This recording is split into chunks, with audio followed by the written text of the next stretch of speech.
Start the recording. Thank you. Recording in progress. Thanks. Good morning. I would like to call to order the September 12th business meeting of the Metro Council and ask our new clerk, Georgia, to call the roll. Yes. Counselor Rosenthal, Present. Counselor Huang, Present. Counselor Lewis, Present. Counselor Nolan will be a couple minutes late, and Counselor Simpson is excused today, and Council President Peterson. Here, thank you. Oh, and sorry, Counselor Gonzalez. Is Here, online. Thank online. you. Thank you. Awesome. Let's see. We will start today with our consent agenda, our consideration of the August 1st, 2024 council meeting minutes. Do I have a motion for today's consent agenda? So moved, Counselor Gonzalez. Thank you. Is there a second? Second. Thank you. It's been moved by Counselor Gonzalez and seconded by Counselor Rosenthal. All those in favor, well, is there any further conversation on that? Seeing none, no. All those in favor say aye. Aye. Aye. Aye. All those in favor, nay.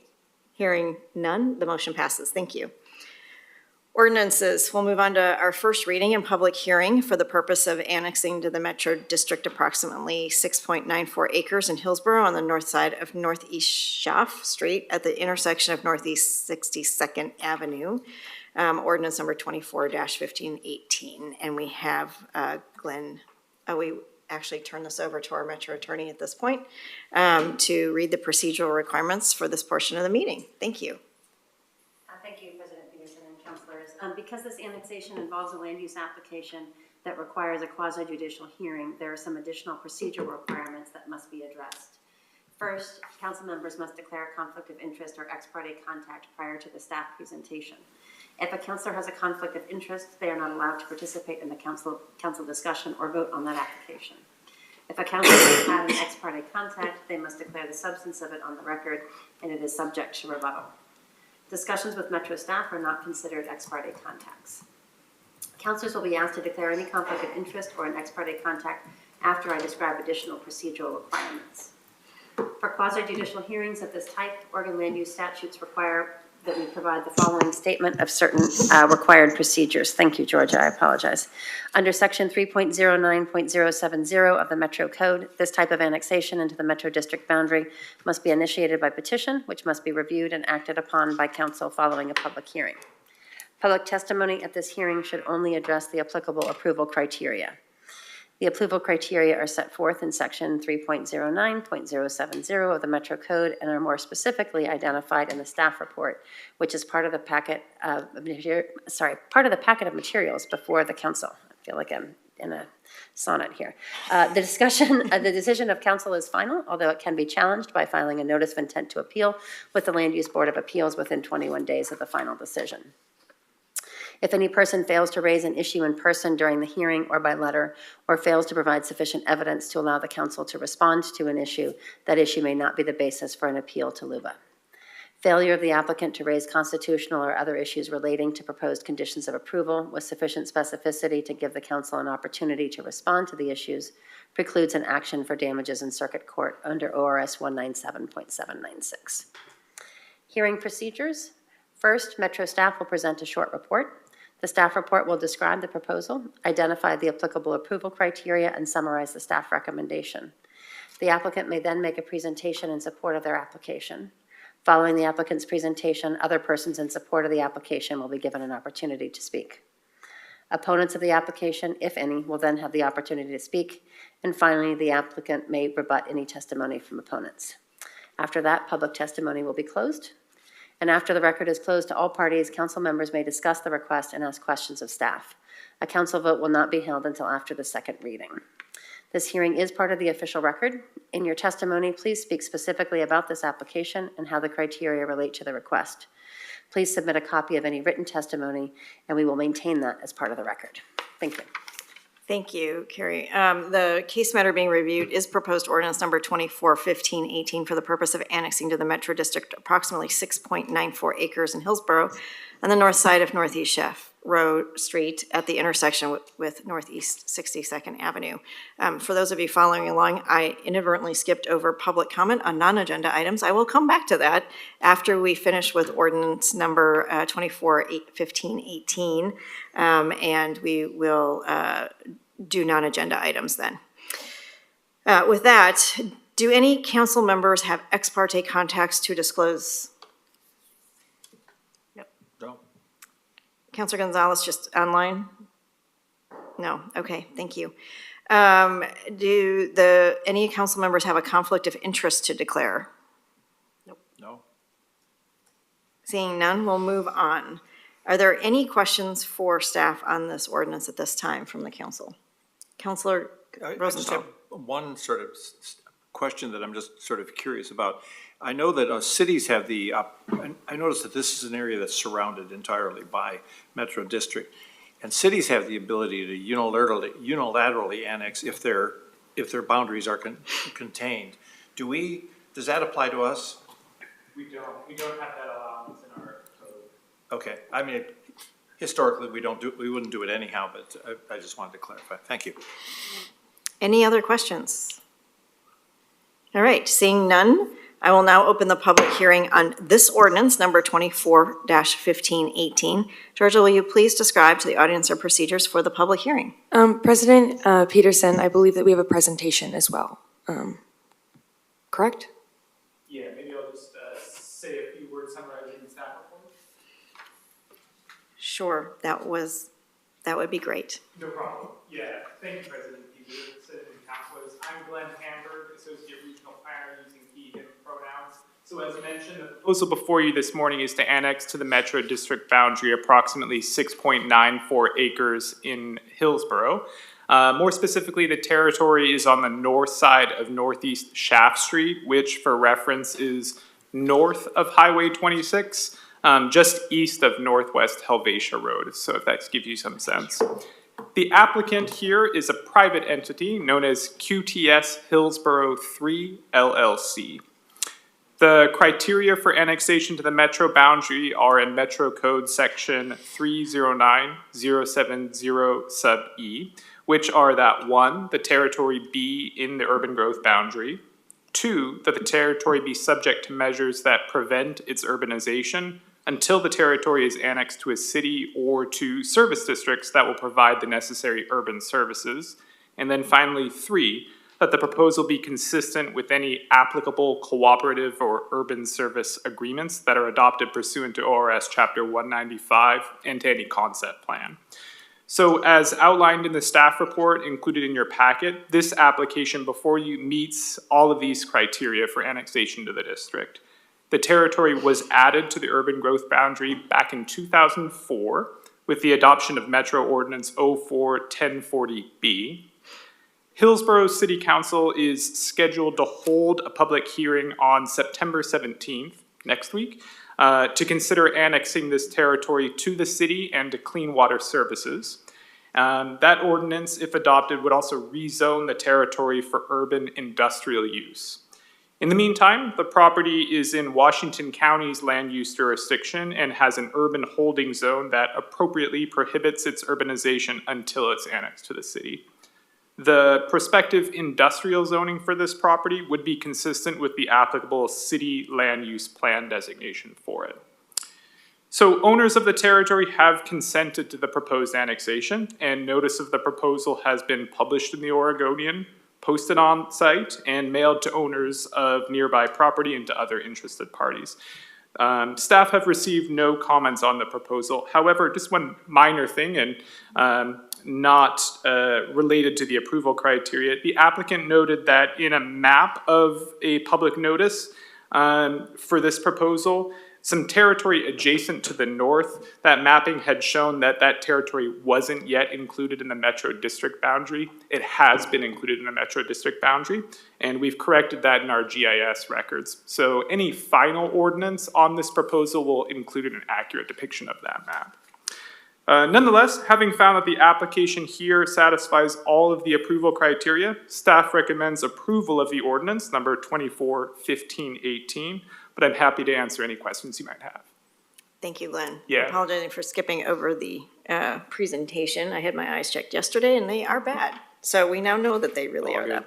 that bad. Any questions now, counselors? Yes, Counselor Lewis. The part of the map that you're referencing to the north, is it just that like little tiny triangle? Correct. Okay, gotcha. Yep. Thank you. Any other questions? All right, seeing none, I will now open the public hearing on ordinance number 24-1518. Georgia, will you please describe to the audience our procedures for the public hearing? If anyone wishes to testify on ordinance number 241518, now is the time to do so.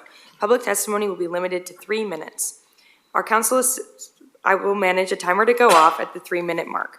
If you have not already signed up to speak, you can do so now. If you are joining us in person, you can fill out one of the blue cards in the back of the room and bring it up to me. When testifying, please be sure to project your voice close to the microphone. You can move it closer if needed, but please do not mute or unmute the mic. If you are joining us on Zoom, you can sign up by virtually raising your hand. Those calling in can raise their hands by dialing *9. Depending on your version, the raise hand function has its own tab or is located within the reactions tab. I will call your name or phone number when it is your turn to testify. So that we can see the faces of those testifying via Zoom, I will promote you to a full panelist when it is your turn to testify. A window will pop up when I call your name, and once you accept the promotion, you will rejoin as a panelist where you will be able to turn on your camera and unmute yourself. As a reminder, you do not need to give your physical address. However, please introduce yourself before testifying. And Council President Peterson, we do not have anyone signed up to speak in advance. I've not received any cards from in-person attendees. And so far, we have no raised hands in the Zoom. All right. We'll give people another 10 seconds. Seeing no one coming forward and no one raising their hand. Nope, we're all good. All right, I will close the public hearing on the ordinance, and our second reading for council consideration and vote are scheduled for September 19th. Thank you so much. Thank you all. Thanks, Glenn. We'll move on to ordinances, second reading and vote. Ordinance number 24-1517 for the purpose of amending Metro Code Chapter 2.19.120 and repealing Metro Code Chapter 2.19.140 to update procedures for Metro-administered community enhancement committees and to sunset the North Portland Rehabilitation and Enhancement Committee. This ordinance before us today is our second reading and vote. Councilors, you'll recall that the first reading and public hearing for this item was at our September 5th meeting. As discussed at that meeting, this code change does two things. First, it will update the recruitment process for Metro-administered solid waste community enhancement committees in line with the 2030 Regional Waste Plan and Metro Strategic Plan to advance racial equity. Second, it will repeal or eliminate the North Portland Rehabilitation and Enhancement Committee because the program there no longer is in existence. Today we have Noelle Dobson, our Community Enhancement Grant Program Manager, here to answer any remaining questions. Noelle, do you want to come up? Thank you. Counselors, are there any remaining questions for Noelle?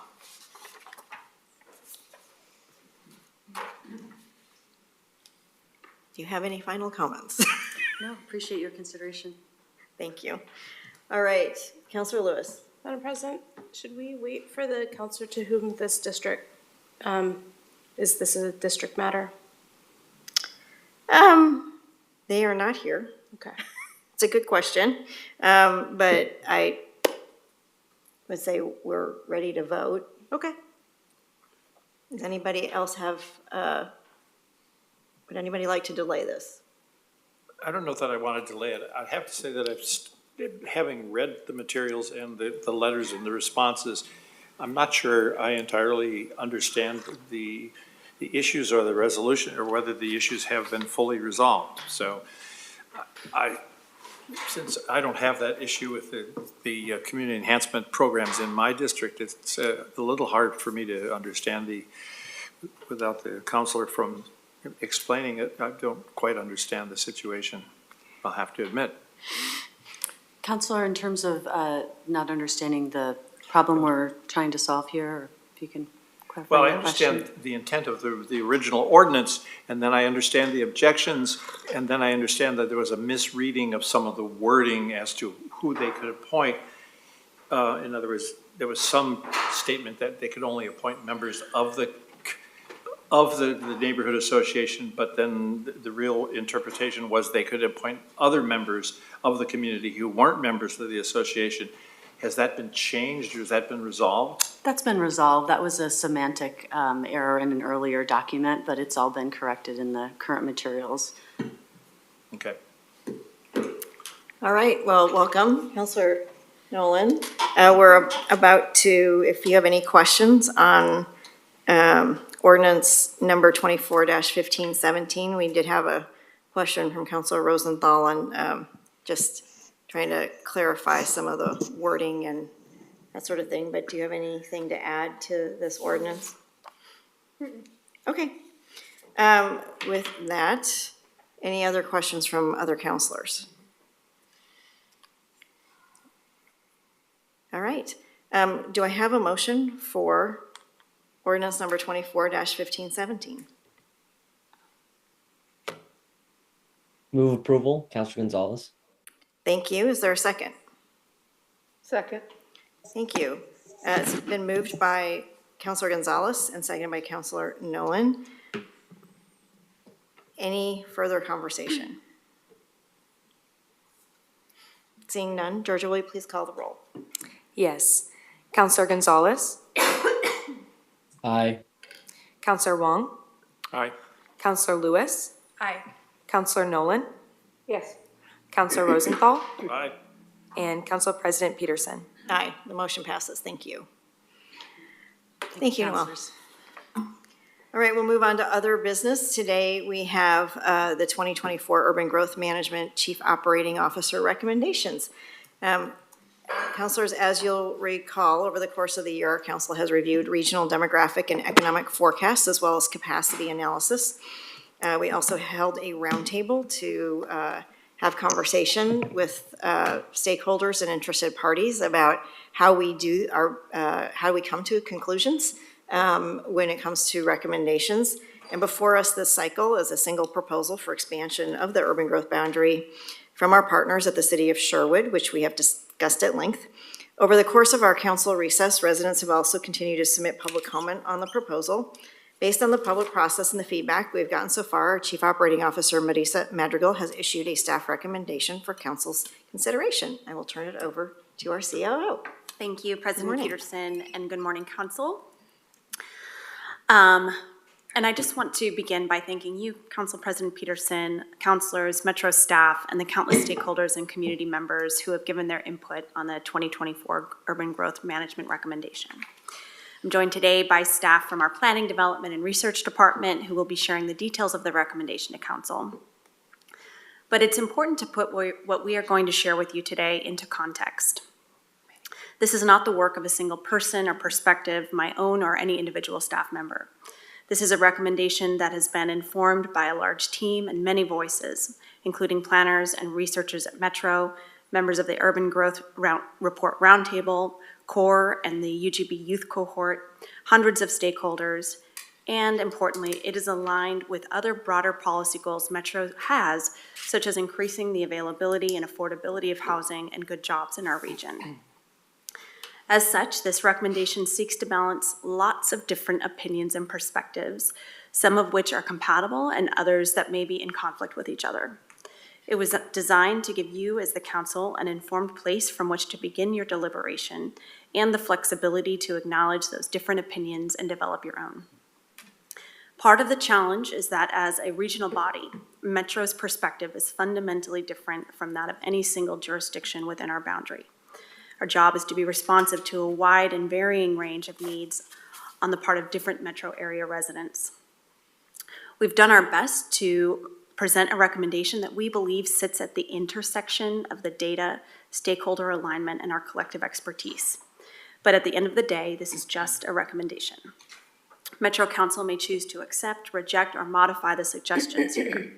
This is a topic on which reasonable, good people can disagree, and we hope to support a robust, informed discussion as you deliberate toward a final decision. Before I hand it over to planning staff, I also want to say a few things about the context. Oregon's land use law and Metro's management of the urban growth boundary has shaped the vibrant region where we live. Concentrating development inside the boundary has created strong neighborhoods and set the stage for resiliency in the face of climate change. Our region continues to attract people from throughout the country who are drawn to our welcoming cities and natural beauty.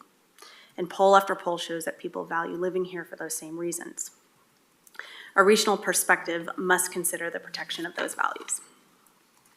At the same time, when Oregon land use law was put into place, the drafters of that vision were not imagining a decades-long housing shortage in the greater Portland region, the modern needs of high-tech manufacturing, or how marginalized people were excluded from decision-making, whether intentional or not.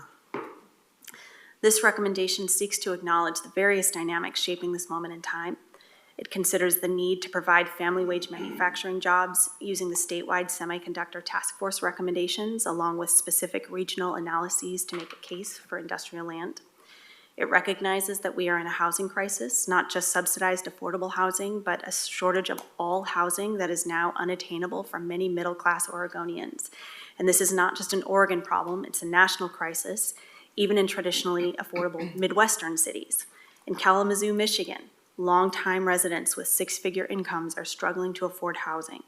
This crisis has moved beyond big coastal cities, and the impacts are spreading beyond people at or below the median area income. As a regional council, your urban growth management decision requires balancing those regional needs with local plans. It's also important that your decision reflects and upholds the cross-cutting values that promise a bright future to the entire region and not just individual areas or cities. These values include housing affordability and protecting land for high-value industrial jobs. Our regional perspective also acknowledges that many people, including people of color and economically disadvantaged residents, have been left out of urban growth decision-making in the past. Their voices matter as we shape future communities, including potential UGB areas. Today, we would love to hear the council's initial reactions to the recommendation for an urban growth boundary expansion to bring Sherwood West inside the boundary. And we would also like to understand if council is interested in exploring any potential conditions of approval or not for future planning by Sherwood if the area is brought in. And at this point, I'm happy to introduce Aaron Key and Ted Reed to give an overview of the current recommendation and comments received during the draft urban growth report public comment period. Aaron, Ted, take it away. Thank you very much. Hi. Well, thank you, counselors, for having us. I'm going to go over the COO recommendation and staff recommendation together with Ted Reed, who is our project manager for the UGB decision. So I'm going to start, we'll go into the first slide on just talking about where we are in the process. We have entered into the orange area of our schedule, which is decision-making, and I think Marisa really summarized it very well, that we're here before you to be able to talk about your direction on this decision. You will be receiving feedback from several of your committees, including MPAC and CORE. If we go to the next slide, you can see some of the details over the next couple of months. We are leading to a final decision in December. And to do that, we are getting recommendations for you from MPAC, from CORE, during this month of September, where they will be discussing the same COO and staff recommendation and providing feedback to you in advance of a public hearing here with Metro Council on September 26th. That leads us into October, where we'll be looking for feedback from council about your direction so that we can begin to do appropriate public notice leading into a first reading in November. So I also wanted to take time to go over our engagement process and a bit about what we heard during that. There was a 45-day public comment period that occurred in July and August. And we heard a lot of great information. It's fully summarized in the public comment report, which you have before you. It's quite a challenge to try to summarize something like that in one slide, but I'm going to give it a try. So there's a wide range of comments that were heard. We heard definitely a lot of interest in a sense of optimism about where we can go as a region, and optimism about growth, both in terms of people who want to live here and choose to come here, as well as people who want to do business and grow their companies and provide great economic opportunity for the region. And those are important issues that looking at our growth potential brings up. There's also a lot of very specifics, specific comments around Sherwood and Sherwood's proposal. We heard from a lot of people who live and work in that area, and a variety of comments about the need for housing, the interest in housing choices, as well as concerns about the impacts that come with that, like impact to farmland and agricultural activities, and the choices that come with more people, like how to deal with traffic and transportation needs, public infrastructure. So this gives you an idea of kind of the variety of things that we heard. I can't leave out the importance of affordable housing. That was definitely a theme from the public comment period. So with that, we'll go to the next slide, and I'm going to turn it over to Ted to really get into the COO recommendation and the staff recommendation so that you understand the details.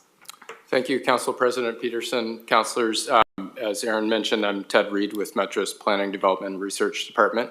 I wanted to cover, as Aaron mentioned, some of the details Chief Operating Officer recommendation, both in terms of the need for additional land in the urban growth boundary, as well as some recommendations about potential conditions of approval or themes that we suggest the council consider.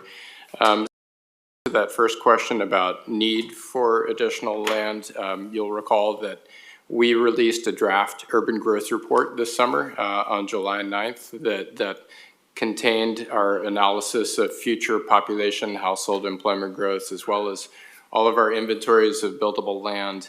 And the conclusion of that report was that the vast majority of the growth that we expect is going to happen in the existing urban growth boundary, but that there is a reasonable argument that there's a need for a bit more land to accommodate housing growth.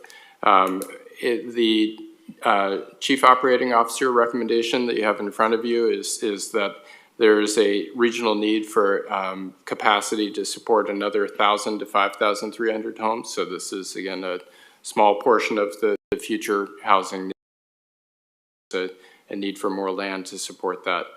We'll get into this a bit more as I cover the recommendations of approval. As COO Madrigal mentioned, we have one proposal this time from the City of Sherwood. The Chief Operating Officer recommendation to plan for 9.2 per acre in Sherwood West was based on the City of Sherwood's adopted concept plan. We have recently learned from Sherwood that for planning purposes, they intend the low end of the range to be 6.2 homes per acre. So again, you see the basis for our staff recommendation here in the table provided in Sherwood's concept plan. Next slide, please. On the employment side, we also have a recommendation that there is a need to expand the urban growth boundary for a very specific purpose.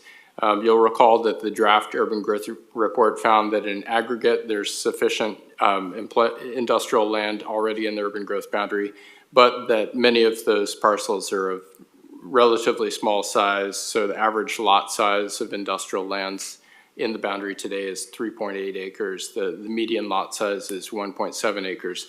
And while these are important for supporting a great deal of the economic activity in the region, there are some unique site requirements that are out there that we want to address. In particular, the 2022 Oregon Semiconductor Task Force report identified a need for larger industrial sites, specifically a statewide need for 4 sites of 50 to 100 acres to support high-tech manufacturing. So that's also part of the Chief Operating Officer staff recommendation, this need for large industrial sites that could be satisfied with an expansion into the Sherwood West Urban Reserve. Next slide, please. Getting into the specifics of what this looks like in terms of the land to be added and potential conditions of approval. If we can move on, please. Again, we have one proposal this time around from a city. You'll recall that the council's policy is to only expand the urban growth boundary when there is a city that has concept planned an urban reserve and propose that to Metro. And again, in this case, we have a proposal from the city of Sherwood. It's approximately 1,300 acres total. It's called the Sherwood West Urban Reserve. The recommendation is to add this urban reserve to the boundary. Next slide, please. And in concert with that expansion, consider some potential conditions of approval to ensure that you get the development outcomes that are needed by the region. The first one I mentioned before was the amount of housing to plan for. There are some recommendations around that, as well as housing affordability, protections for those large industrial sites. If the council is going to add these sites to the boundary, they should be protected for the purpose they've been added. And then a recommendation that going forward, as Sherwood goes about its comprehensive planning for the area, if the council adds this to the boundary, that they should conduct broad-based community engagement in that comprehensive planning process, and likewise consult with tribes as they do that comprehensive planning. Next slide, please. Those were the conditions topic areas that we've recommended related to Sherwood West planning. We also have some recommendations about Metro programs going forward. If we can move to the next slide, please. The first one relates directly to this growth management decision. We got feedback recently from the Oregon Department of Land Conservation and Development to revise how we've conducted our industrial land inventory in the urban growth report, to use a different threshold for slopes that is a lower threshold than what we used in the draft urban growth report. So we will be undertaking that work to provide you with a final urban growth report for your consideration. Next slide, please. The second recommendation has to do with the region's long-term vision. You'll recall you had a very recent work session on this. The future vision and 2040 growth concept are both foundational plans and policies that were adopted by the Metro Council in 1995.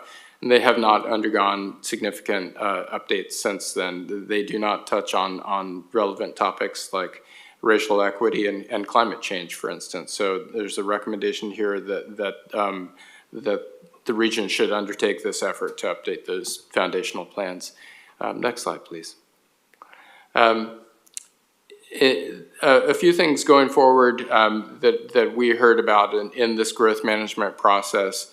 Some concern that as cities go about their concept planning for urban reserves, there's no obligation for them to conduct an equity assessment. So we're recommending here that Metro undertake a process in coming years to consider some amendments to our urban growth management functional plan to make clear any expectations about equity assessments in future concept planning. Next slide, please. Likewise, we want to explore some potential amendments to our functional plan to make clear an expectation about consulting with tribes when cities are conducting concept planning for urban reserve areas, and as they go about their comprehensive planning for areas added to the urban growth boundary. For Metro itself, we also see that there's an opportunity to improve how we do our own analysis to include relevant tribal priorities, expertise, and data sets in future urban growth reports and growth management decisions. Next slide, please. Erin, you. Sure, yeah, I'll sum this up. So this is our last slide in the presentation, and we just wanted to kick off the conversation. It's very helpful for staff to hear your guidance about your thoughts on these topics, particularly your thoughts about the different categories of conditions of approval. And also understand, I also want you to recognize that next important step in this process is a public hearing, where there'll be lots of opportunity for public to come and testify before council, and that is scheduled on September 26th. Thank you. Thank you for the presentation. Is that the only opportunity besides today for public comment, or are there other opportunities along the way? So that is one of the best opportunities to testify before council, to provide written testimony in advance.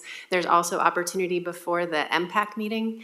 MPAC also has public comment and can take written public comment and online emails, et cetera, at their meeting on September 25th. Thank you.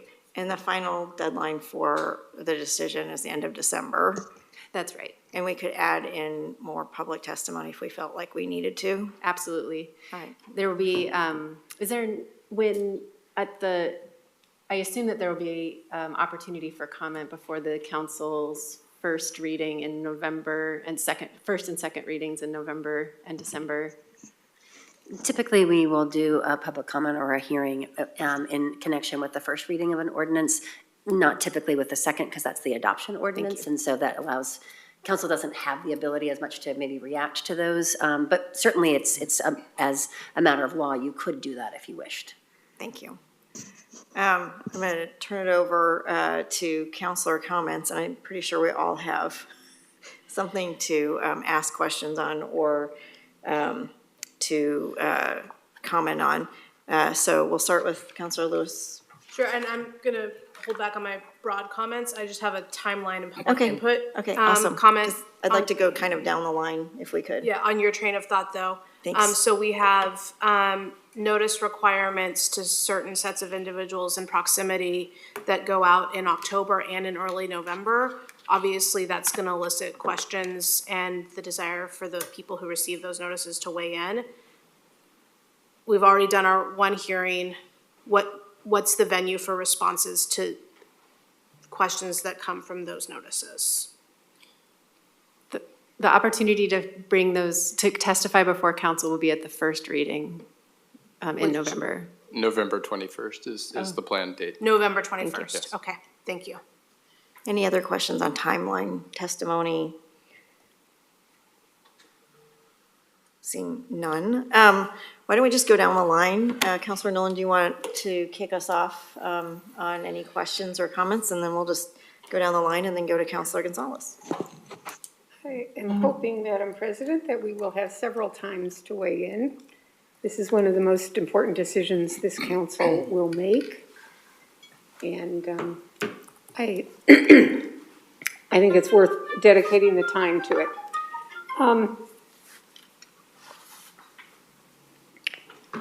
I'd like to focus on a few things.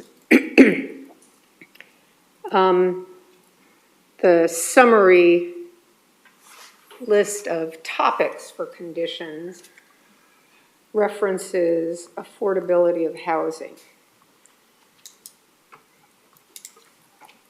What does our analysis say? I know the state law requires us to evaluate how much land do we need for housing of any type, any price, any location. But what does our analysis tell us about what our deficit for affordable housing is, what our deficit for transit convenient or adjacent housing is, so that we can evaluate this recommendation in the context of the 6 shared goals and our climate smart policy and our racial equity policy. We have to meet what the state says we have to do. That's not a limit on what we can do.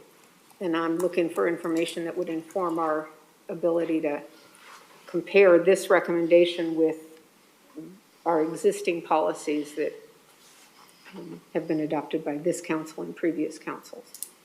Yes, thank you for the question, Councilor Nolan. Our analysis leads to a conclusion about the type of housing that's needed. And we looked carefully at the population forecasts and dug into them to understand income levels as well as age, family size, several different demographic factors to understand what type of housing people would need. Because of course, whether it's single-family housing or multifamily housing, they take up different space. And since this is a question about land need, we took the forecasted understanding of of people, and then used these calculations to understand what that land need would be in terms of the need for housing. So the result in the COO recommendation is a need for additional single-family housing as well as some middle housing. And that's what you're going to see in the analysis. So it may not get exactly to the level of detail that you've asked for.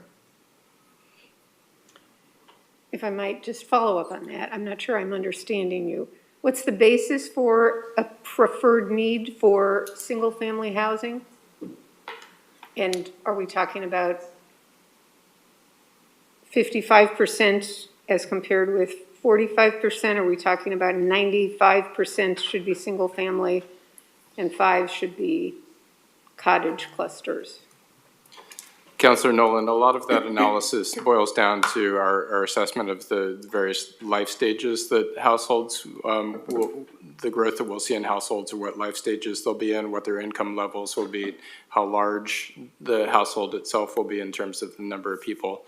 So all those details factor into some scenarios. You may recall we had a few scenarios in the draft urban growth report that talked about following in footsteps, the notion that people will make choices much like their predecessors did about housing types, that there could be a very urban future that was the other end of the spectrum, and then in the middle, this sort of new normal scenario that is the basis for the chief operating officer's recommendation, staff recommendation, that is a blend of those two, both acknowledging that there is an ongoing shift towards more urban housing, but that some households will continue to make choices, expressing preferences for single-family homes, much like predecessors. Maybe I'm being a little too oblique. What's the deficit for affordable housing in the region, and what's the deficit for deeply affordable housing in the region, and how did that affect this recommendation? Councilor, I don't have those data points at my fingertips. I'm happy to get back to you and your colleagues. But I think you're getting at the point that a lot of the future housing need is for affordable housing. And that's in the analysis we've conducted, though, as Aaron noted, we eventually get to a question about the need for additional land, and that's informed by the housing types that we've determined are needed. Yeah, and I do want to clarify too, we're talking about the full housing need, as Ted, I think, laid out in his presentation. There's the full housing need, and a large amount of that we think can be accommodated within the urban growth boundary. And then there's the need for additional land. And so those are two different pieces to think about as well. So when I was talking about the need for single-family housing, that was specifically to the need for additional land to accommodate it. But much of the identified need can be met inside the growth boundary too. So we'll get that data and information for you about affordability, but you can think about it in materializing in those two different ways, two different locations. And I'll just add that to the point that it impacted the analysis. The existence of the deficit is what is part of the calculation here, that we know that we have a deficit of affordable housing. We know that we have a deficit of housing writ large. And so that influenced the leanings here. I won't use up all the time, but I would like to get back in the queue. Okay, thanks. Councilor Huang. Yep, thank you, Madam President, and thank you to the staff for your many months of work. I think for me personally, we're having this conversation about these specific 1,300 acres and what's being proposed for that expansion. But I'd really like to expand the conversation a bit and talk more about the vision of like what a 21st century Sherwood looks like that meets our overall, housing and climate goals. And, when I'm thinking about the hospitality space or the proposed industrial space, my real question is, where are those folks gonna live that work there? And then, how do they get get to those places. And I think that requires us to actually really consider the totality of the circumstances in terms of like what this acreage means for the rest of the city. And, you know, I think we're talking about affordable housing a lot, but I do know that just like having dense affordable housing at the very edge of a UGB without services or amenities, that doesn't necessarily make a ton of sense to me either. My real question is like, you know, where do those folks that need affordable housing, where are they gonna live? And that means probably in other parts of Sherwood or, you know, in surrounding areas. And I'd really like to think, I don't know if it's like a condition of approval, but like, how can we tease that out more about like what a vision for Sherwood that incorporates all those elements mean? And then what kinds of support might, you know, we get from the Washington County Housing Authority or, you know, Metro or the state to make that vision, you know, more realistic and a reality. So I think I'm less hung up on specific just affordability in these new acres, but like affordability in general.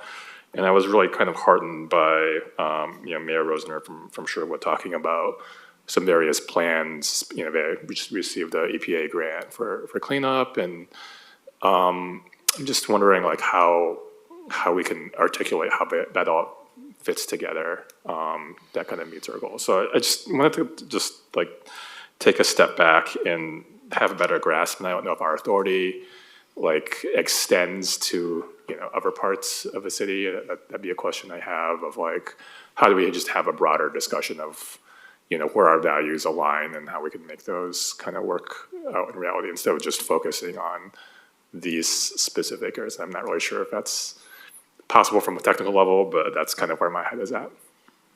I think I can share some information that will be helpful. I mean, first, I want to say, Councilor Wong, thank you for talking about that and articulating that. That's the kind of feedback about this topic area of affordability in terms of conditions that we need to hear in order to help bring back language for you to consider, is really understanding how you're thinking about it.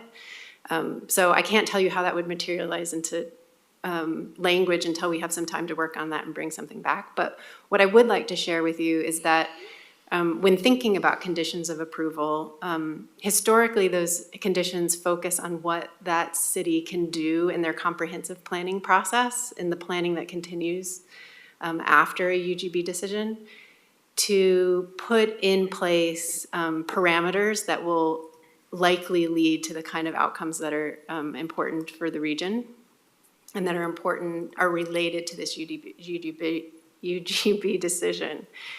So for instance, I'm gonna turn to industrial just to give you an example. So for instance, the importance of these large lot industrial sites is part of the decision to expand in Sherwood because of that need specific to large lot industrial.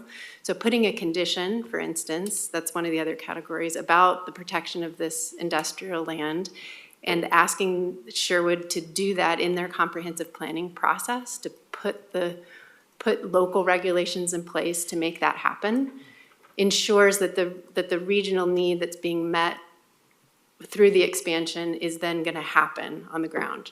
But the mechanism for Metro to ask for that is for Sherwood to create the local regulations through their comprehensive planning process that make that happen. So in terms of affordable housing or number of units, I hope that helps you think about what kind of, we're looking for opportunities to ask Sherwood to work on things in their comprehensive planning process that puts these things in place.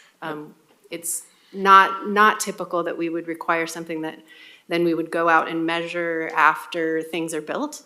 It's instead about what we and Metro has in its regional authority to ask local jurisdictions to put into their regulation to make happen. I hope that clarifies. When you're talking about comprehensive planning, is it comprehensive planning for this proposed expansion area, or is it comprehensive planning kind of for the whole city?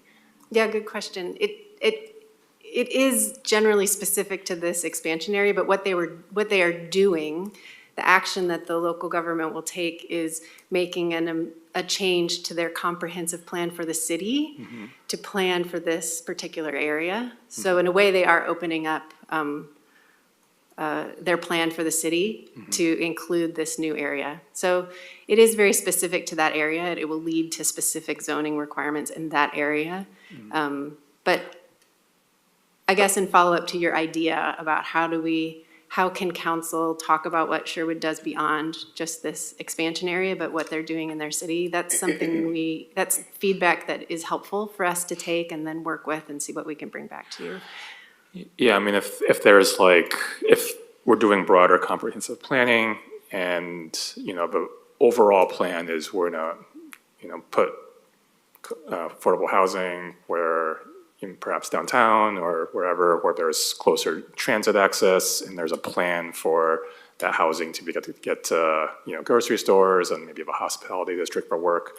Like, to me, that's part of the whole package and more compelling than the specific focus on, you know, unit delivery in the new acres. And that's, yeah, kind of where I'm coming from. So I hope in the future we can just have a more expansive conversation, either in this process or in our, you know, 2040 refresh. Yeah. Thank you. Great, thank you.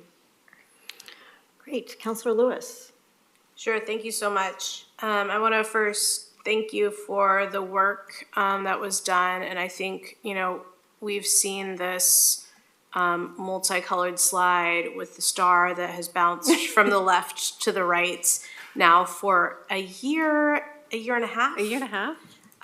So I'd like to say that as we've been along for the journey, now it's becoming our time, but needing to start to recognize all the work that was your time on the staff side, to really do something new and different in that stakeholder table.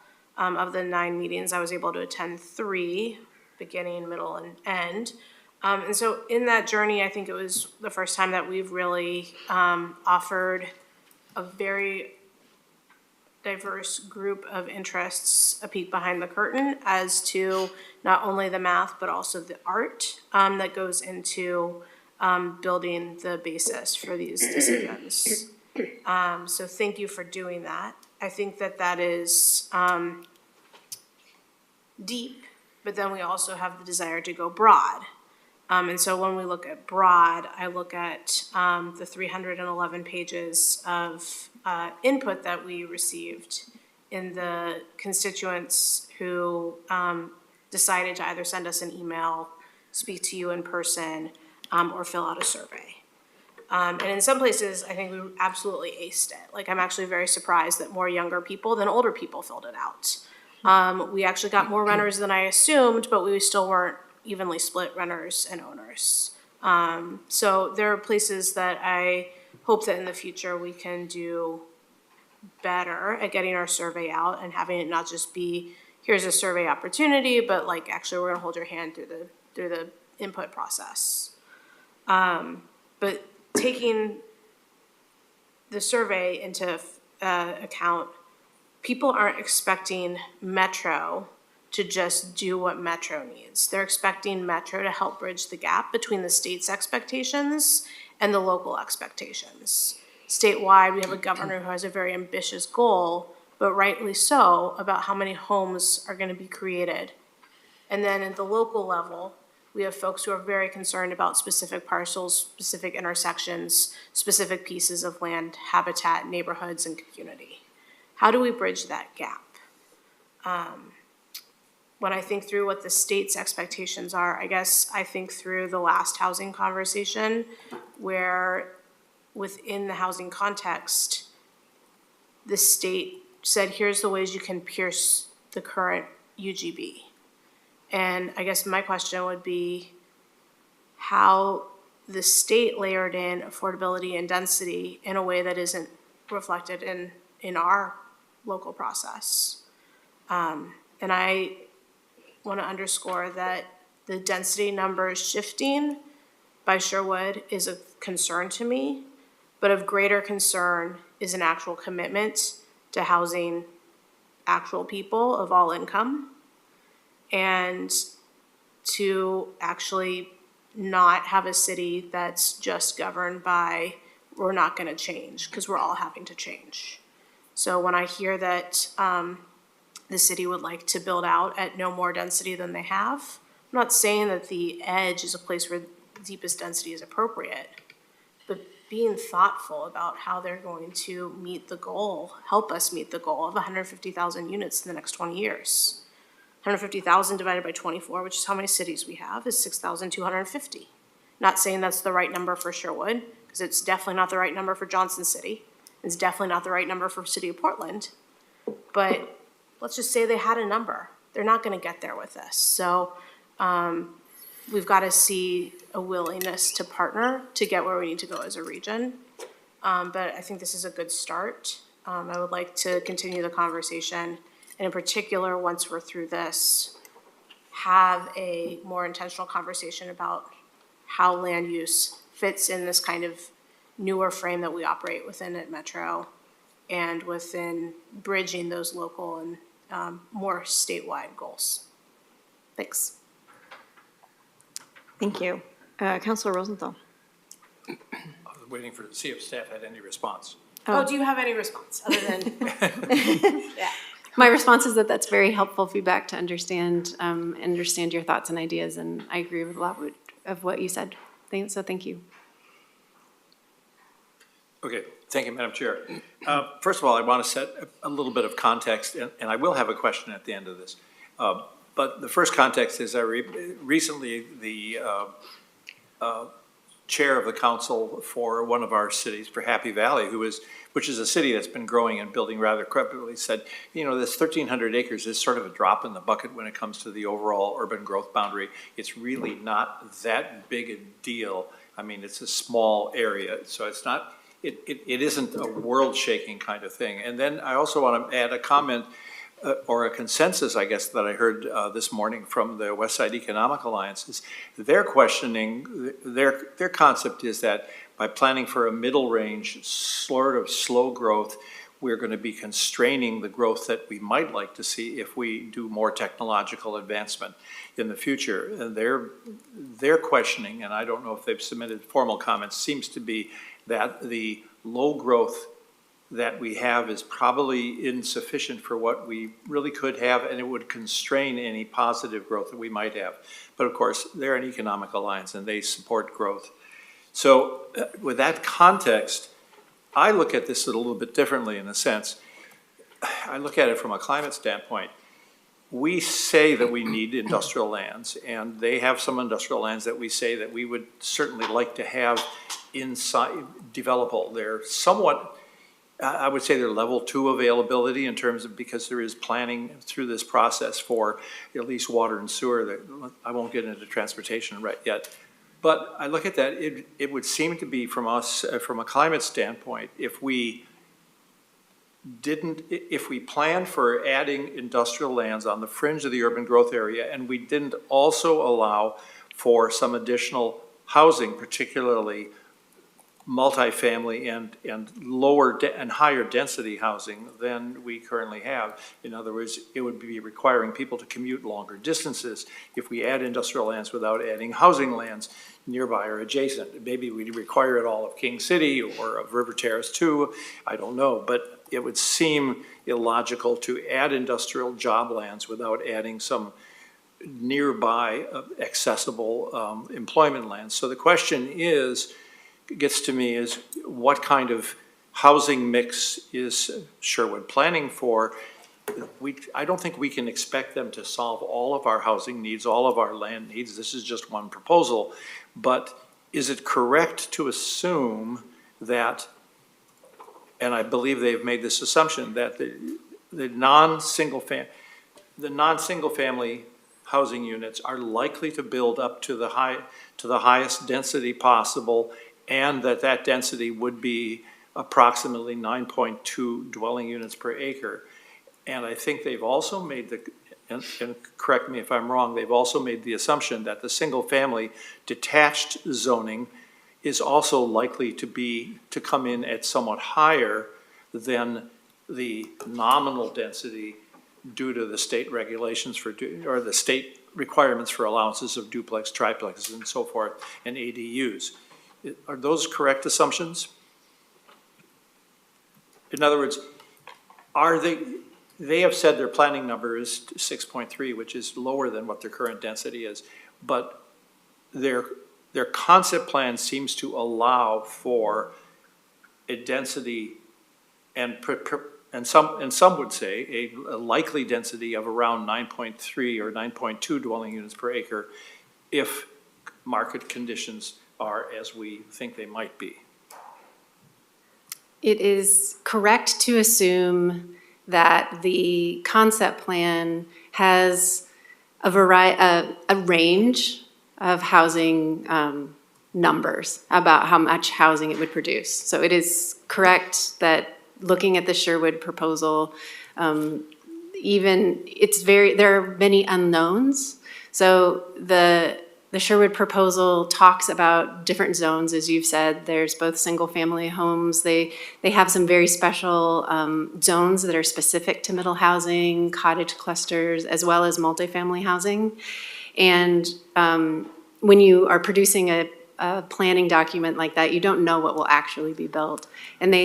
And correctly identifies that that state law that allows middle housing to be built in single-family zones adds another unknown about what will happen between what you plan for and what then occurs on the ground.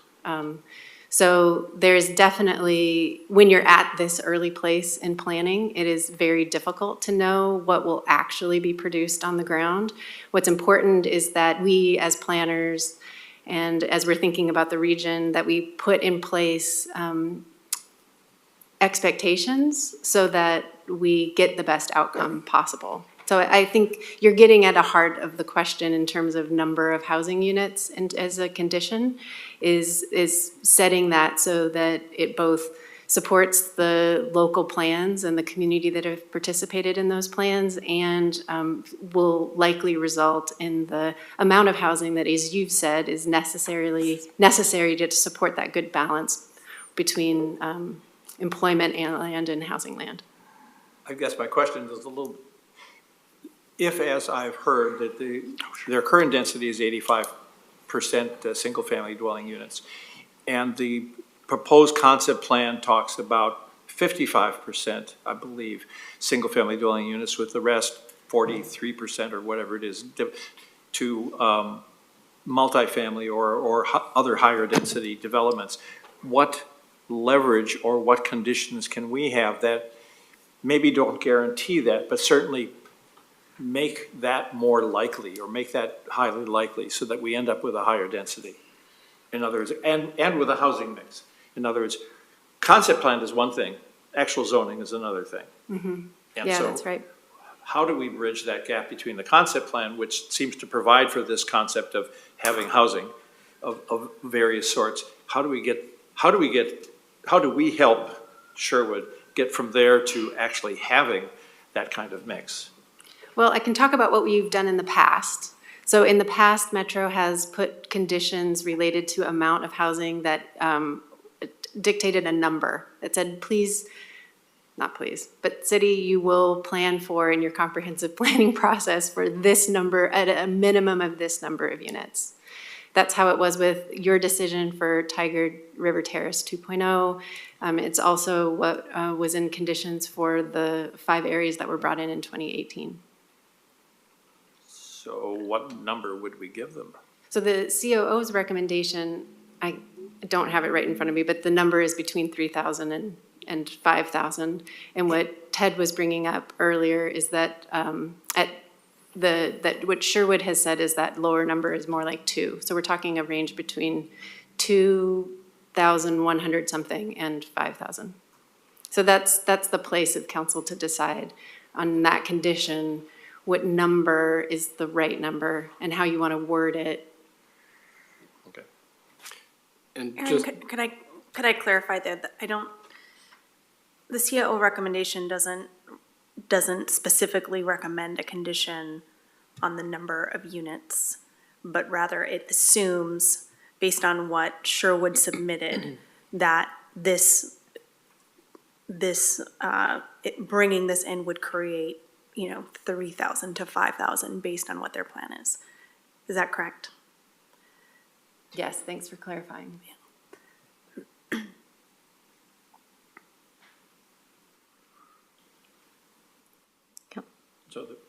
So the recommendation assumes that they're actually at 3,000 to 5,000 range, even though they keep saying their planning number is, their initial planning number is somewhat lower. I mean, I've heard from them that they say, well, that's the lowest possible, but we think that it's going to be a lot higher.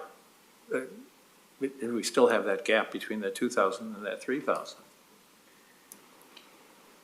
Which is either 50% or 100%. So yeah, what Ted was laying out is that for your consideration, so the COO recommendation talked to what we understood was in Sherwood's concept plan. And so they've made that more clear since that COO recommendation was released, that lower number is more in the 2000s in a density range of about 6.2. So in thinking about what that, as I've said, that condition of approval, what that number is, you should consider that 6.2 up to, that range between 6.2 and I think in the COO recommendation goes up to 16 units per acre.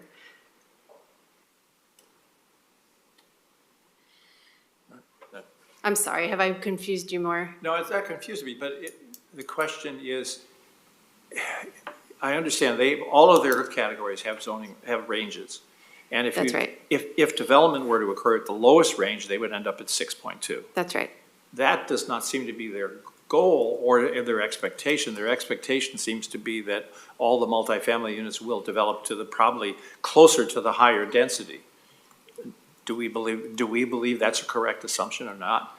I mean, because if they build up to the higher density, we're going to end up with that 3,000 and not the 2,000. So it's a question of what we can do to make sure that the development goes into the higher density and provides the higher number of houses that we want, that we think are appropriate. And that's a question of reading the market forces and wording things correctly so that they have less incentive to allow low density, say, apartment, small apartments as opposed to large apartments and things like that. Because, I mean, I don't know that we can require them to satisfy the entire land use need, but obviously we have a range that we think is most appropriate for this kind of area. So I guess I'm not sure where that leaves us. Yeah, so to the question of what do we think could happen, I think that's a difficult question to answer. And Sherwood has, as you've said, you've articulated what might happen. It's very difficult for us to determine what will happen. There's a lot of unknowns between planning and then what's actually produced. So this is the art of it that I think Councilor Lewis was talking about in having a conversation as a council and deciding what you think that condition should be and what that number is, that then leads the planning to where we're in agreement about where it's heading. I mean, to me, it would seem in some sense simple, a condition that would say that any application for say, an apartment dwelling or a cluster unit that comes in at a density more than 10% below their maximum allowed density would be subject to special review and special consideration. And that would assume that would basically provide incentives so that all these multifamily units would come in at the highest possible density, which would then lead toward a 9.2 density.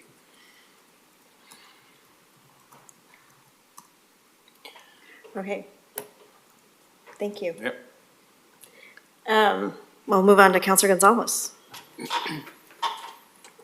Thanks, President Peterson, and sorry to the council and the staff that I couldn't be there in person this morning.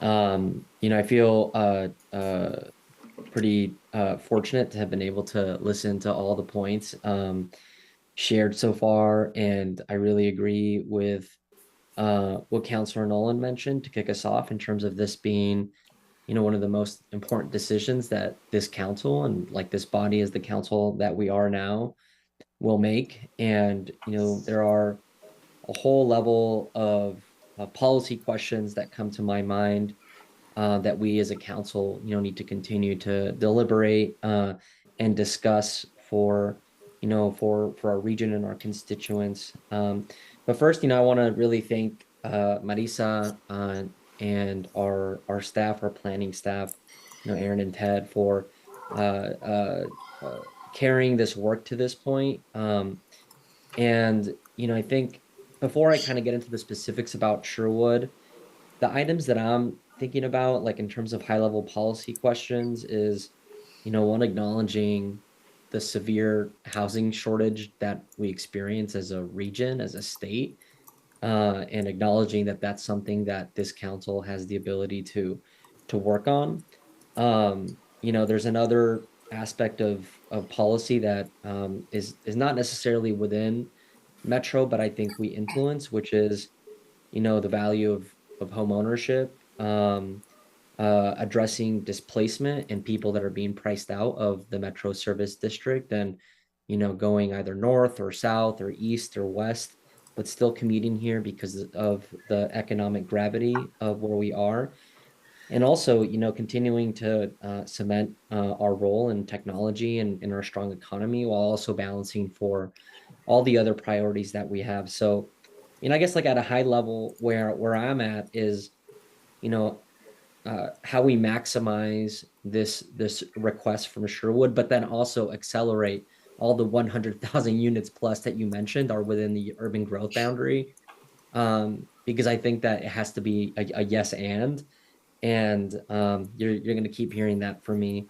So as I kind of now begin to focus more so on this local work that we're doing, I think generally that the urban growth management process that we have, I think it communicates to cities, to residents, to stakeholders, one, where we might grow and how we might want to grow and what steps we need to do.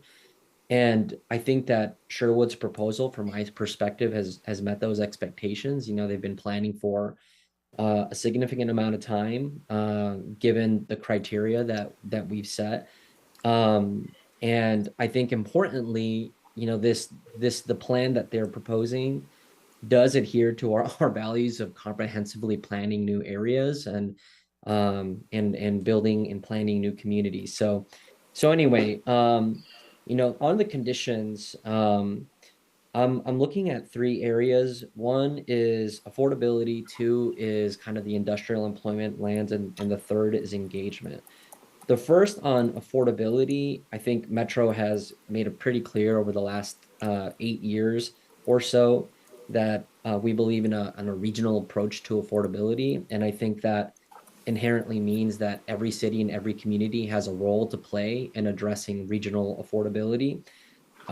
Connecting to something that Councilor Wong said earlier, I also agree that I want to see how the city and or this area of the county can really be intentional about where we might add deeply affordable or affordable housing, relationships with the housing authority, but then also within the expansion area, the different price ranges that they anticipate will be, available, the level of first-time home buyers and things like that we can expect. But generally, I would love to see the city of Sherwood communicate in this refresh of planning how they want to accommodate more affordable housing, not only for this expansion but for the foreseeable future as we grow housing in all parts of our region. On the industrial and employment land side, I mean, I definitely, I think the numbers have demonstrated a pretty explicit need for larger industrial lots, and I think conditions for us to ensure that those lots, one, are remain large and achieve the targets that the city of Sherwood is expressing are really important to me. And lastly, on engagement, I think there's been a lot of really clear and critical feedback to the city about the engagement process, how people are included in that, and ultimately how that tells a story about um, and a story that should be told about a city that is for everyone and has clear diversity goals and outcomes. And so I'm hoping that we can continue to work with the city on that. I know since they've received a feedback from the council that they've taken a lot of steps to really take that to heart and are beginning to make changes. And so I want to recognize and acknowledge the leadership that the staff and that the mayor in Sherwood is taking. And if I could share just one last thing about the ranges, because we have the low, we have the baseline, we have the high. When it comes to one, either economic growth or building housing and getting to where we need to be, I haven't spoken to very many people that don't think that we should be aiming to one, be the most successful in housing production and be the most successful in building the most meaningful jobs in our region. I know that these are like ranges in terms of what we forecast might happen, and smart policy is being reasonable and precise. But I think it's really important for us to want to lean into the high range because that will mean that we begin to close these gaps that we're seeing. Um, Otherwise, there is a concern that I have about just failing to meet the need that we know is out there and that we need to address. So, anyway, those are my feedbacks on condition, and again, I really want to thank the staff for the hard work and look forward to more engagement. I do look forward to having more important conversations with my peers on this, and hoping that we can get to a really solid agreement with the city and internally so that we can maximize this parcel and this opportunity. Thanks. Thank you. Any? No, thank you very much. Okay. Counselor Nolan, do you want to go ahead before I finish up? Okay. I haven't weighed in yet, but go No, I ahead. know, and that's fine. No, I just want to let you So go. is this the last comment that we're going to have today? We might have more, but you had said you had wanted to Okay. comment again, Yep. so I just wanted to recognize that. Great, thanks. Climate change. One of our shared outcomes for the region is that this region will be a leader on combating climate change. And that we will, I don't remember the exact language, but we'll be a leader and that we will mitigate any contributions to greenhouse gases or climate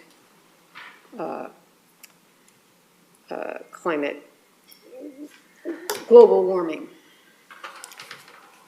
What does the COO's recommended approach do to advance? How does this recommendation advance us along a continuum that says we are going to mitigate, and actually we need to not just mitigate new, but we have to reduce total greenhouse gases?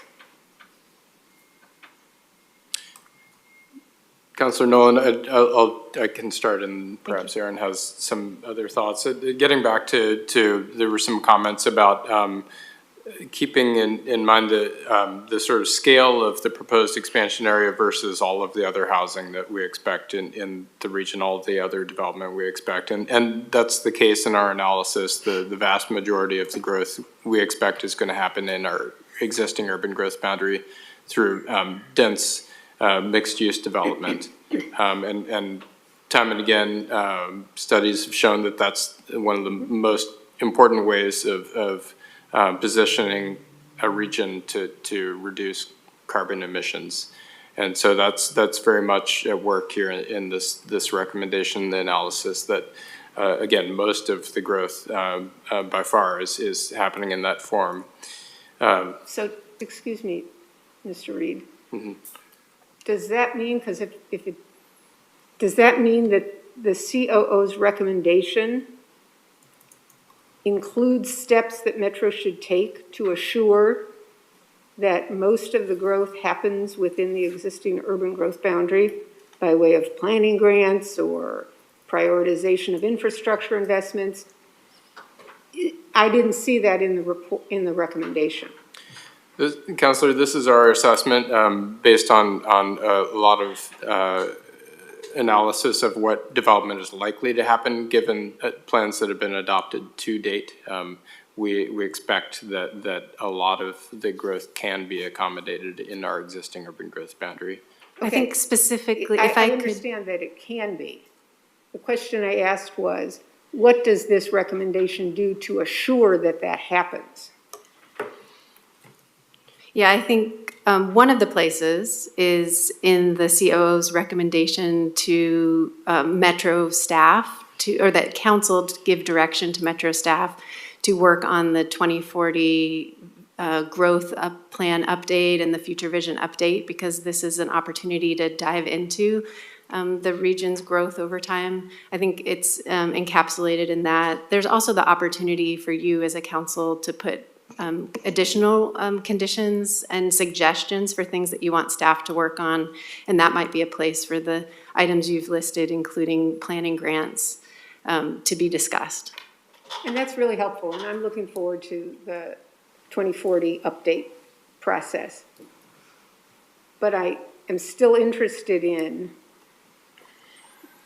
that's going to happen regardless of whether there's a recommendation out of this report or not. It's already in the works.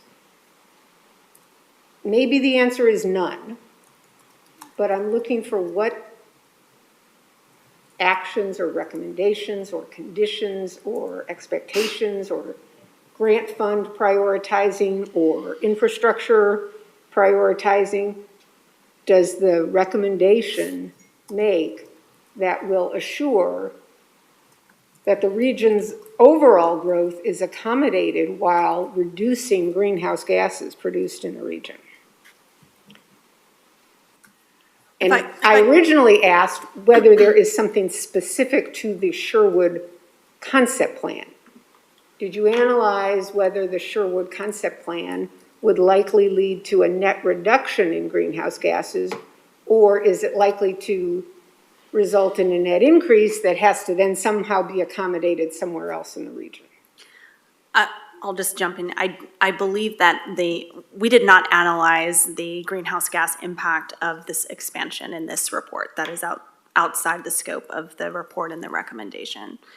I think generally speaking, when we are looking at the Sherwood proposal, and I think some of the conversations that have happened around conversations today around ensuring that there are places for people to live close to where they work. I think that there's some high-level ways in which the proposal speaks to reducing or mitigating or keeping in check greenhouse gases, but the specific analysis, the specific question that you're asking about what greenhouse gases will this expansion produce and what are we doing about them is not in the recommendation. I appreciate that candor. Seems to me if we have shared goals, they should be guiding all the things we do, and we need to make sure that we're not just evaluating after a plan is developed or after a program is identified or a project is selected, what, by sheer luck, how it will impact racial equity, climate, all of this.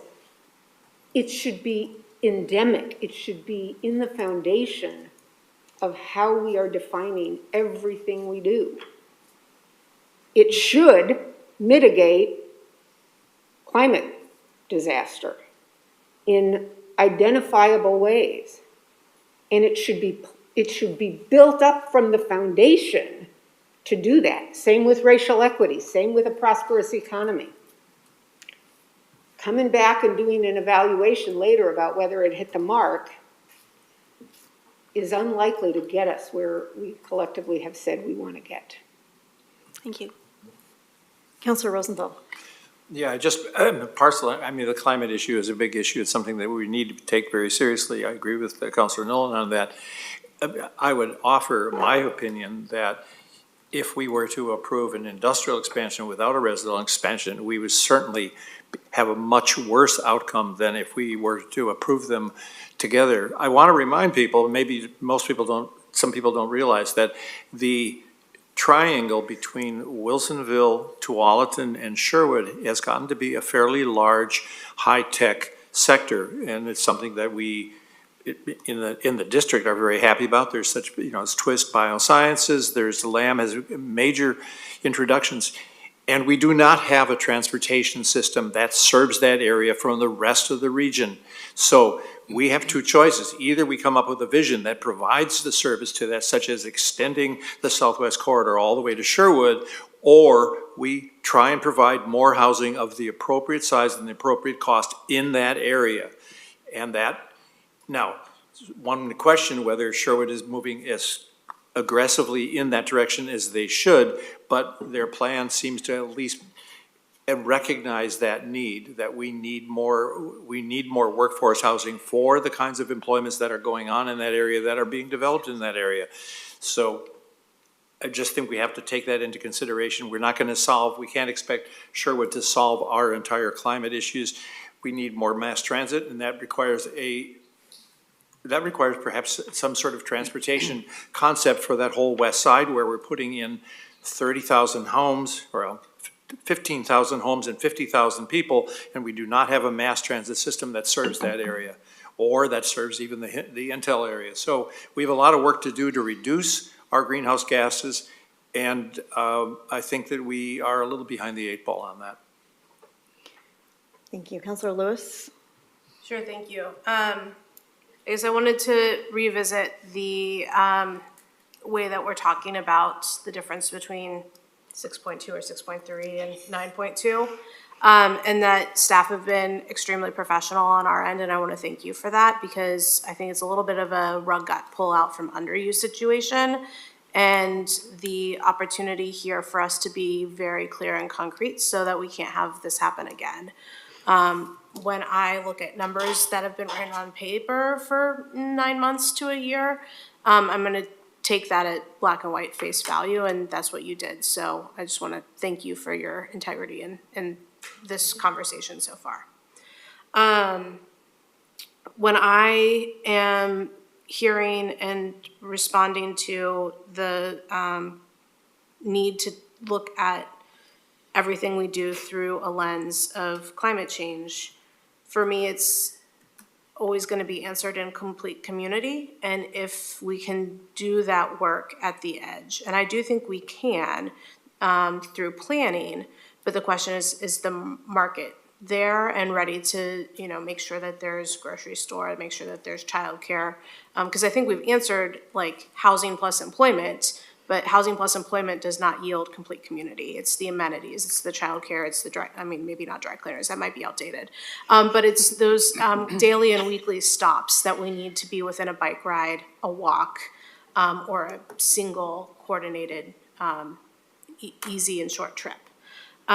So I want us to make sure that we're working with Sherwood to not make choices that maybe would increase density in lieu of complete community, because that's something that I hold equal.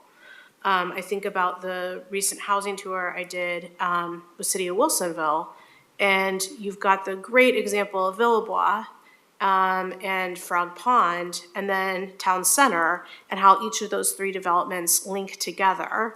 And yes, there's still much to be done, particularly with the questions around Town Center.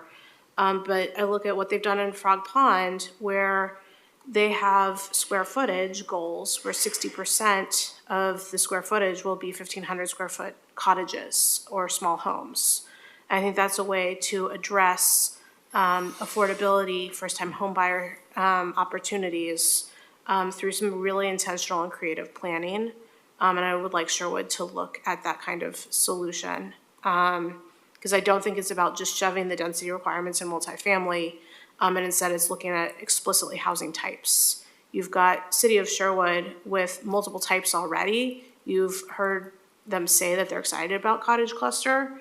let's ask them to bring that forward in the planning, as part of their affordability and as part of their, community, response to how they're gonna actually fit the region's values into their local, conversation. Thank you. Just going to try and wrap this up both with my personal comments and then what I think I've heard generally from council. And I just want to say thank you to staff for the roundtable discussion. I think it was a good first step. Having been an advocate on the other side and worked as a city councilor and county commissioner, having that opportunity to understand the inputs so that you understand the outputs is really important to this process. And I know that I've gotten a lot of positive feedback and asking for even more conversation around this as we go into future processes. But I want to say thank you for both of you and our entire team, and for the support of the COO to be able to have that table. And think about that, how do we continue that for the future? Because none of this is easy, and I appreciate delving into that. I think getting more feedback in the meantime, lessons learned review is part of what I'm hearing, and that's the bucket of things that we are hearing from Impact as well as from our council of what needs to be included in a conversation for the future, and I'll come back to that. To answer your direct questions, I'm just going to say I'm just in support of the COO's recommendation of the inclusion of the Sherwood proposal. On the conditions, there's a reason why I have the state motto tattooed on my back. And she flies with her own wings does not actually mean in Latin she, as in a feminine person. It means local control, local government. And I have a huge trust that I placed in cities and counties to be able to understand their constituents and their visions and what they're trying to achieve. That doesn't mean carte blanche. That means a conversation. And the conditions of approval, I think, we should have the conditions of approval to ask them to hold to the things that they said that they would do.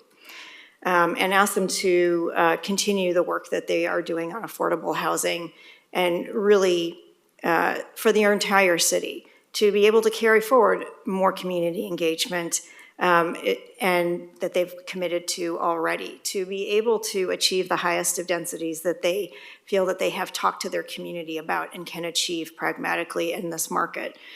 So I think having those conditions to ask them to stick to what they said they would do is appropriate. As well as, even talking to TriMet to consider upping transit. But a lot of this falls on all of us to help them achieve what they've set out to do, because they, like everybody else in this region, every city and county, do not have the resources to actually get done everything that we need to do. We will not achieve the completeness of everything that we are laying out in terms of our need and what the governor has said we need to do, which is 443,566 new homes in the next 20 years. It is incumbent upon all of us to find a way through to use all the tools that we have to push this forward. So I'm very excited to use this as one of the tools, and it's not going to complete that vision, but it certainly is part of it, and I'm excited to put that forward. But I do think that we need to change our expectations and have a real conversation about setting conditions, expectations up front a little bit more explicitly. We can have values and we can talk about values, but that doesn't actually help our cities and counties when it comes to our regional vision and the specificity of what needs to be achieved for the future, both internally and at the edge. And so I think having this bucket of conversation that we need to have after this for review and evaluation, not just of, the roundtable or impact process or our process, it's what are we actually trying to achieve as a region? And we might need to think about that in 2-year increments or 5-year increments as well as a 50-year goal. Because if we're just talking about a 50-year goal, that's not talking about the actionable things that we need to get done. So I think while the next UGR will be by a different set of players up here on this dais, making sure that we set a different foundation for that conversation within the legal ramifications of what we have to work in, I think is important because we've learned a lot from this process. So at least I have, in terms of how to be more explicit upfront about what we're achieving. I think it's hard to hold somebody accountable to a vague and incomplete expectation.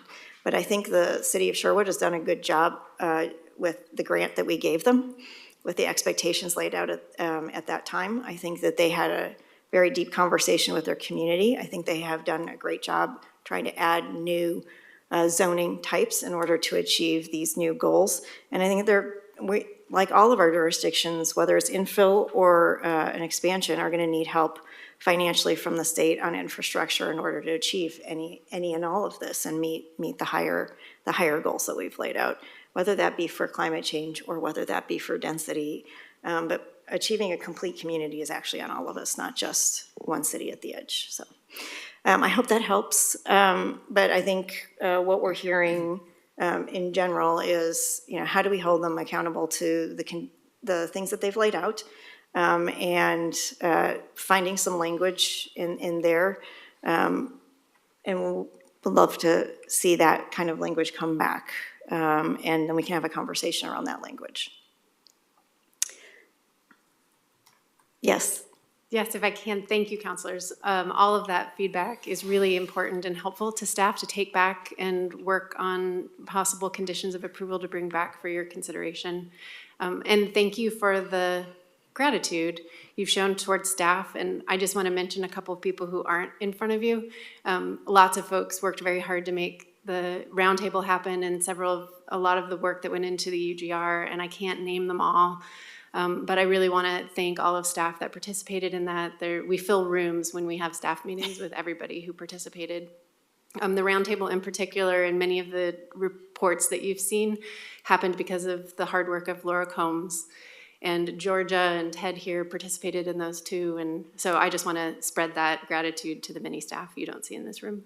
Awesome, thank you. I appreciate that. I think also to everybody who participated, who provided comment, who attended any of the hearings in any of the jurisdictions, and to the city of Sherwood for continuous conversation, because what I have found is that having that open conversation has been very helpful with not just the counselors, but with impact and with others in order to understand, what it took for them to get where they're at today. So I just appreciate that as well. Thank you. All right, thank you. We will look forward. I guess one last thing is just based on this public testimony, can you just go back and look at the timeline and see if there's any other openings, and we can certainly add it into our agenda for the agenda creation for our meetings, of any places where you think in this process we could add another forum and make sure that people are well educated on every opportunity, including maybe a new one to provide input? Yes, we're happy to do that. Okay, thank you. All right. Do you have any summary? Yes, just clarification on next steps.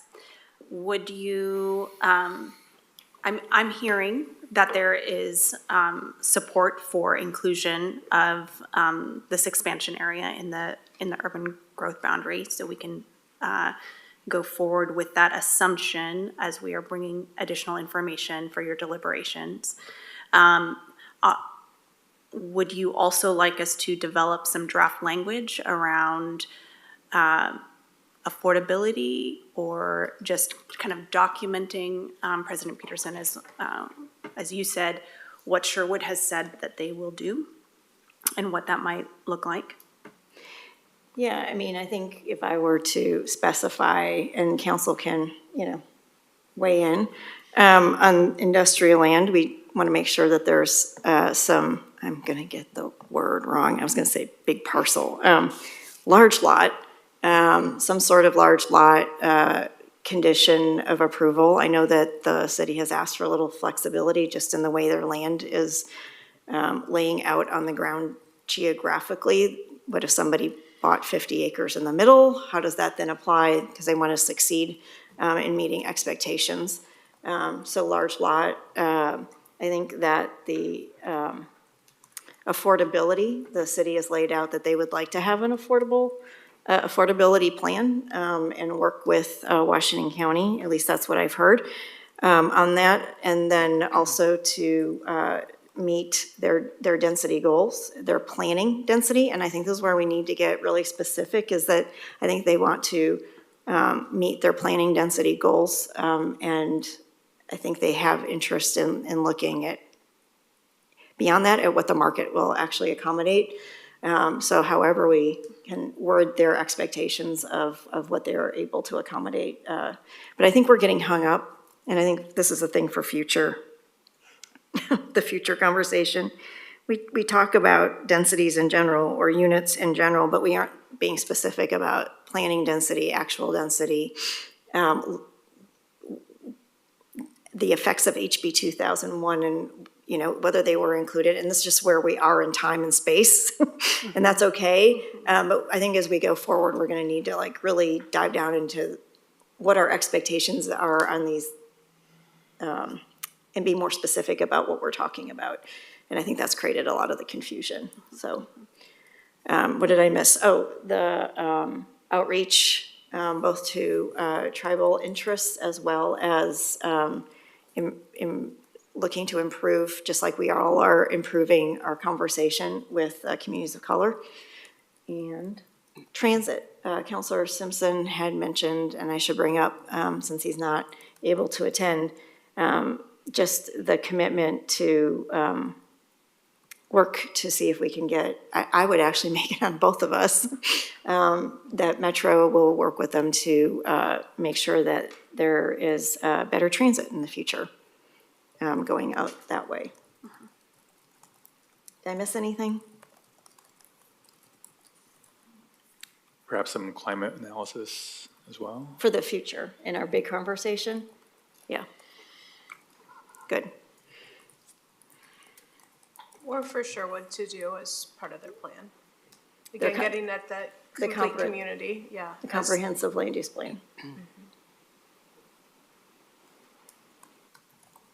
Councilor Rosenthal. If I might just, and I didn't express this earlier, and I just want to concur that I appreciate all the thoroughness and the detail and the calm presentations and the clear explanations that staff has prepared. It's been a lot of work, and appreciate your thoughtfulness.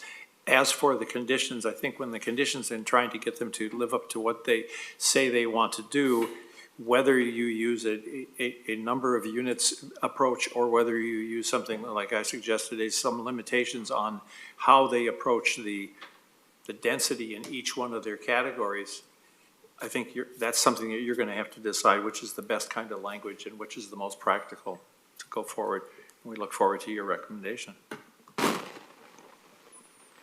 I'm just going to come back to the climate change conversation. I think if we wrap it in what is already required of jurisdictions, I feel comfortable. If we're putting on a new condition and a new analysis, I think we need to be really looking at whether that's a new conversation for going forward or whether that's something we want to put in now. So I would just say let's look at both opportunities. I'd like to see language on both. What is required now that we would just make sure that they are carrying through on versus what is a new analysis, because I'm not sure what we mean by that yet, since it's a new conversation. Got it. Does that help? Thank you. Very helpful. Very, very helpful. Thank you. Okay, well, thank you so much. This is, of course, a work session, so there is no decision at this point. And I very much appreciate all of the hard work again. Thank you so much. Look forward to seeing you again. You will. Thank you very much. September 26th. Exactly. All right, we'll move on to COO Communications. Marisa. Thank you, President Peterson. Just a couple items for situational awareness. Some of you may know that we have begun our next phase of work in implementing the statewide pay equity law, and we are now at the point where we are looking at represented positions. We have some positions that represent like work across the organization, but that live in different units. And so just wanted to make you aware that we are beginning those conversations and that, you know, you may hear at some point about that work that we're doing. So just bringing that topic back to the fore since it's been a while since we chatted about it.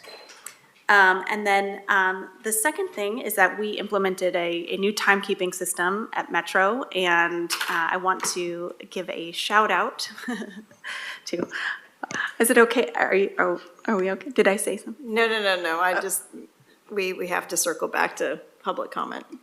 Got you. Go ahead, Okay. finalize. So we have a new timekeeping system at Metro.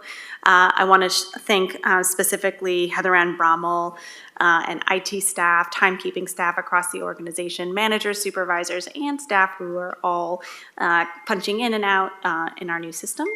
And so far, knock on wood, so good. And just appreciate everybody's kind of continued diligence with the new system and just extra checking everything to make sure that it's right so that we can get paychecks right. So, thank you. Thank you. As we've acknowledged in the past, this is a huge undertaking, and moving to anything new is not just hard on individuals if there's a mistake, but it's That's right. it can quickly have domino effects. So I appreciate the attention to detail and work that's gone into this. Thank you so much. Thank you. Counselors, do we want to do counselor communication and then go into public comment, or may I just go into public comment now? Public comment. Thank you. Okay, we will open this up for public comment on non-agenda items. Georgia, will you please give the directions for public comment? Yes. If anyone wishes to testify on agenda item 6.1, now is the time to do so. Public comment will be limited to 3 minutes. I will manage a timer to go off at the 3-minute mark. If you have not already signed up to speak, you can do so now. If you are joining us in person, you can fill out one of the blue cards in the back and bring it up to me. When testifying, be sure to project your voice close to the microphone. You can move it closer if needed, but please do not mute or unmute the mic. If you are joining us on Zoom, you can sign up by virtually raising your hand. Those calling in can raise their hands by dialing *9. Depending on your version of Zoom, the raise hand function has its own tab or is located within the reactions tab. I will call your name and phone number when it is your turn to testify. So that we can see the faces of those testifying via Zoom, I will promote you to a full panelist when it is your turn to testify. A window will pop up and I will call your name, and once you accept the promotion, you will rejoin as a panelist where you will be able to turn on your camera and unmute yourself. As a reminder, you do not need to give your physical address. However, please introduce yourself for the record before testifying. And Council President, there's no one raising their hands and there's no one in the audience. So I think we are good to go. Okay. Thank you. With that, I'll close public communication on non-agenda items and move to counselor communication. Georgia, you have my permission, and I am empowering you to let me know if I skip over anything in the agenda ever again. Thank you very much. Yes, thank you. Counselors, any communication? Counselor Lewis? Sure. Colleagues, I wanted to let everybody know that the Tri-County Planning Body met last night.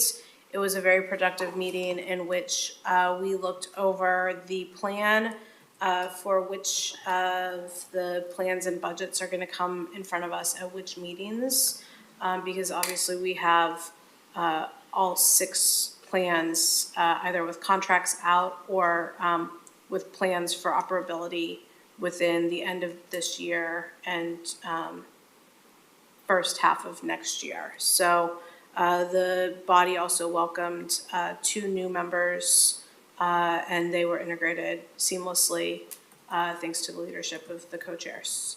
We let the 3 counties speak to not only their process for developing the plan and staying within their budget. Rachel Lumbo joined us to dive a little bit deeper into what those budget items contain. It's Rachel's last meeting with us, and she's accepted a new role here within Metro. So she was also thanked for her work. So good meeting by Tri-County Planning Body. And by plans, you mean the local implementation plans, or which plans? These are the plans for the 6 regional goals. So regional goals include the health system integration, landlord recruitment, retention. Oh, this is a great pop quiz. Coordinated entry, HMIS. Technical assistance? Technical assistance, thank you. And one more that I'm totally blanking on now. That's okay, I'm sorry, I didn't realize that was such an in-depth list. I thought it was just the local I should- implementation Consolidated plans. data? No, it's HMIS. Okay. And one more. And one more. Okay. I failed, thank you. No, you didn't. I got 5 out of 6, that's 80%. That's right, yeah, solid B. Solid B. It's a solid B. Apologies for putting you on the I spot. swear I was paying attention. I'm having a brain moment. Yep. Yeah, well, we all do. Counselor Rosenthal. Yeah, I just want to say Latina Heritage Month starts on Sunday, September 15th, and runs through October 15th. During this month, there's going to be a lot of attention to community contributions, successes, challenges, et cetera, et cetera. President Peterson is scheduled to deliver broad remarks next week. And on Tuesday, September 17th, Eduardo Ramos and the Latina planning community is hosting a small celebration in the atrium with coffee, food, and music, and they would appreciate our participation. In addition, the MRC is being lit up with a variation of yellow, blue, green, white, and red colors. And there's also an invitation to join the Central Cultural at their celebration on Saturday in Hillsborough at Chute Park at 2 to 7 p.m. They will host a vibrant community celebration.